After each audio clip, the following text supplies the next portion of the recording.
Advanced pain clinic. నొప్పి మాయం, surgery దూరం. For appointments 9155515563.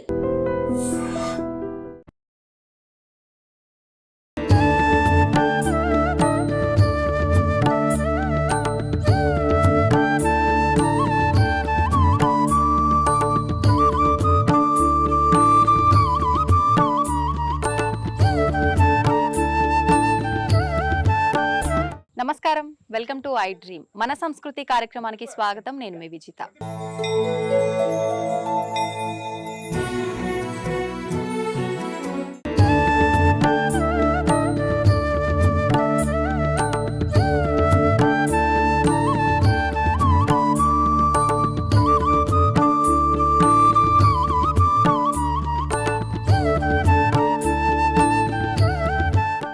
ఇక్కడ ఆలయంలో ఇంకో ప్రత్యేకత అంటే చాలా ప్రత్యేకతలు ఉన్నాయనుకోండి. ఇక్కడ ఎవరైనా వ్యాధిగ్రస్తులు కానీ లేకపోతే సమస్యలతో సతమతం అవుతున్న వాళ్ళు, అప్పులు ఎక్కువైన వాళ్ళు, ఉద్యోగాలు రాని వాళ్ళు ఇక్కడ అమ్మవారి సన్నిధిలో మేము నిద్ర చేయడానికి అవకాశం ఇస్తాం. ఇప్పుడు వాళ్ళందరూ పడుకున్నారు చూడండి. అవునండి. ఏ దేవాలయంలో ఇంత స్వతంత్రత ఉండదు. ఇక్కడ ఒక నిద్ర చేసి అమ్మ దర్శనం చేసుకొని పోతే వాళ్ళు విముక్తి పొందుతారు.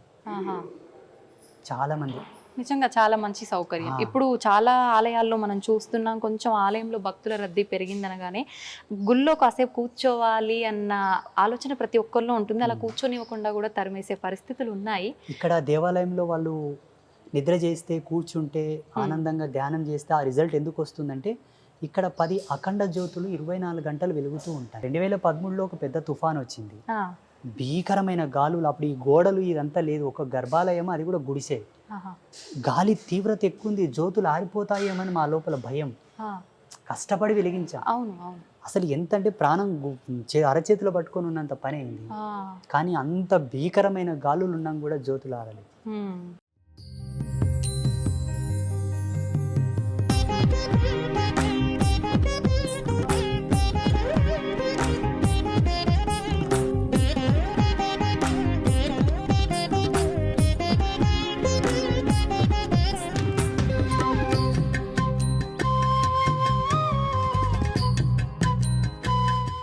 ఇక్కడ మన ఆలయంలో అనేక ప్రత్యేకతలు ఉన్నాయి. అయితే ఇంకొక ప్రత్యేకత ఏంటంటే భక్తుల కోసం, ఇక్కడ వచ్చే భక్తుల కోసం ఏదైనా సమస్య ఉంది, అనారోగ్య సమస్య ఉంది, అప్పులు ఉన్నాయి, ఉద్యోగాలు రావట్లేదు, పెళ్లిళ్ళు కావట్లేదు, సంతానానికి సంబంధించిన ఇబ్బందులు ఉన్నా ఇక్కడ ఆలయంలో నిద్ర చేస్తే వాళ్ళకు త్వరితమైనటువంటి రిజల్ట్ వస్తాయి.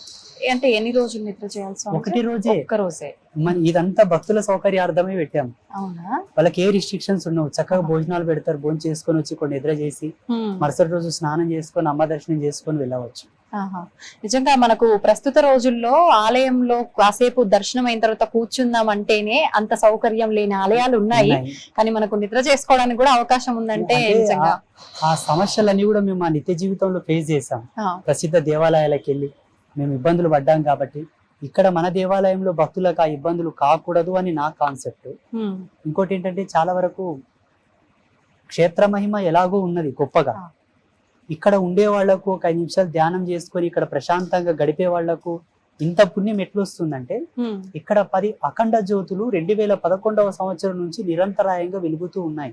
2011 నుంచి సూర్యకిరణాల చేత, భూతద్దం చేత వెలిగించిన జ్యోతులు, అప్పటి జ్యోతులు ఇప్పటి వరకు ఆ జ్యోతులు వెలుగుతున్న ప్రజ్వరిత కాంతుల యొక్క జ్వాలాశక్తి, ఆ తరంగ శక్తి అనేది వీళ్ళని అట్లా పావనం చేస్తారు. తొందరగా రిజల్ట్ వస్తుంది.